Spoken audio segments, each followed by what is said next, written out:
All right. Hey, guess what, everybody? School's in session. Yes, right. This is our episode of In the Upper Room coming to you live on this first Sunday. And it's Upper Room to the classroom. You know what I mean? Because we're going to be talking to you about a very special school. We're going to bring to you today a history lesson. You know, you can do your math and you can do your English, but today the subject is history. We're at Buttonwood School, the Buttonwood School, which has been restored to preserve its important place in history. And so today we're going to be speaking with some very important people who have been involved with the Buttonwood School. We have today, we're going to go and we're going to introduce you to some very special people. Somebody just left, but I need to talk to her. Has anybody seen BB? Is BB absent today? Is BB Coker in the classroom? BB? BB's outside playing. Okay, well, we don't want her to have a detention. Let me go see if I can find. Hey, guess what? My good friend BB Coker. Hi, Mike. BB, yes. Welcome to In the Upper Room. Thank you. BB, thank you for letting us come here to the Buttonwood School. Well, I had the opportunity and the privilege of meeting the Petties. And the Petties are synonymous with the Buttonwood School, the first DuPont school in Newcastle County. Mm-hmm. And I got so excited, I was just glad that you called for something else, because I had told the Petties that I was going to talk to you about a brochure, some things we want to do. And then I talked to Mr. Petty and Mrs. Petty, and they are allowing us to see the school and to see the marvelous job of restoration that has been done. But they can tell you more about this school than anybody on the planet, including Abraham Lincoln. Ooh, you know, I saw that, BB. I saw Abe Lincoln, and I said, man, that must have been a little bit of pressure on the students, BB. Yeah, this is 1902, but Miss Petty and Mr. Petty can tell you more about it than I can. All right, thank you, BB. BB, thank you so much. Sure. If you want to stay with us, please do. I'm going back outside and play. All right, thank you for joining us, BB. All right, we're going to come over and we're going to meet the Petties, and I have here Mr. Petty. But Mr. Petty, can you please give our viewers your full name? My name is Eugene C. Petty. I'm sorry? Eugene C. Petty. All right, Mr. Eugene C. Petty. And ma'am? My name is T.O. Petty. Okay. Well, Mr. and Mrs. Petty, thank you so much for helping us to learn a little bit more. But I'm excited because there's so many things that I'm looking at right now and things I've never seen before. We're excited to have you here. Oh, God. Well, and in the Upper Room, we're an outreach ministry program, but we look for things that are unique that other people may not know, and I certainly was not aware of the Buttonwood School. So would you please give our audience a walkthrough tour and we can explore what's going on here? I'd be happy to. Well, let's first start in the vestibule when you first come in. Students, you come in the door, and you were looking at the original doors and the original windows. Most of the integrity you will see in the school was restored or either kept in its original way that it was. We come in the door, and you will see on my left, this is Sylvester Wolford, and this is Pierre S. DuPont. Sylvester Wolford was one of the teachers that taught here, and we'll hear a lot about him later. And of course, Pierre S. DuPont was the gentleman that funded all of the Delaware colored schools. Now, this is unique for the state of Delaware. Nowhere else in the Union do we have the schools, DuPont schools. It's only in the state of Delaware. So you're looking at something that's really, really rare and really, really unique. Over here, you see the pump that used to be in the school. Underneath is the well. It's still there. And the drainage pipe goes out to the front where the kids pump the water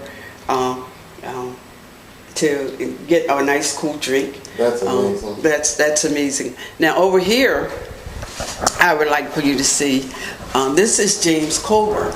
And James Colburn was the principal here at this school. We call him the principal or the headmaster of Buttonwood School. And he wrote several Negro spirituals, and he was also famous for the DuPont song, which all the children in the state of Delaware had to sing this song that he wrote. Oh, wow. And it's in the Hegley Museum. And later on, and further on in the tour, you will see a piece of the piano that we try to preserve to keep his memory alive in the instrument that he played on. Oh, can I just interrupt for a second? Because you mentioned about that piano, and you said that there's a piece still in there, right? There's a piece still. Because our In the Upper Room audience, we know that you love music, and working with us today also is we have our very own organist as well. Oh. So he's just gonna just go bananas when he sees that. Yes. Please continue, Ms. Okay. Petty. I'm sorry.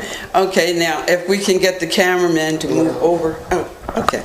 If I can get the cameraman to move over and show you, this is a letter from Sylvester Wolford when he was 13 years old. And he wrote to P.R.S. DuPont telling him about the conditions of the schools and that we needed new schools. And apparently this went on through the whole state of Delaware. Students would write to him and they would thank him and they would say how much they appreciated him and they wanted to see him. Well, Sylvester Wolford was 13 years old and he wrote to P.R.S. DuPont and he was telling him the condition of the school and he wished that he would come and build a school for the students in Buttonwood. And so that's what this letter says. Wow. Now, would you like to go and see the first school that he wrote this story about? That's the old Buttonwood Church. Oh, wow. He used to go to school in that at that time. We had classrooms in there during the weekdays, and then on Sunday we had church there. And this is going down to where the old school was here, and this is part of it here, and this is part of the class students in there. You know what? This seems to have been just well documented. Everybody must have known that this was definitely going to be a historical type situation because I'm looking at the photographs and they tell such a complete story. But that story is brought to life though by the people. And you actually you attended to this school. I'm sitting right there. Oh my God. I have to remember that. He's in the picture.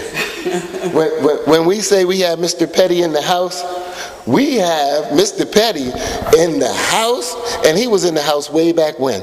Now, how good is that? That's awesome. Thank you, Mr. Petit, because that was a detail that we wouldn't have known had you not been here, you know? I'd like to also bring your attention to this is the 1924 side, the side over here that was first made, and how we can tell is where the lighting is. That used to be the back wall. Where you see the windows on this picture, that was the wall. So it would look like this wall right here. Oh, okay. Okay? So this was the first room. So what we're looking at is exactly how it looked, but it was right here. Oh. Pull the doors off. Okay. So let's move over here. Okay. I'm going to keep up with you. I got you. So what had happened was, when they built the 1935 side, they put the sliding doors in. And these are the sliding doors, which still work. They're the original doors. The original hardware is still on them. Oh, and they still work? See, they open up and they close. You know, get that one. That's amazing. Open, they close. So this would have been the wall and the window. Okay. Okay. Oh my Lord. Mm-hmm. So when after they built the two additions, what would happen what would happen if when the community wanted to have exercises or community affairs, they take all the desks out, open the doors, and this would be our community room. Oh, wow. So it's multifunctional. Yes, it's multifunctional. So here are some of the functions. Let me show you some of the functions that we have.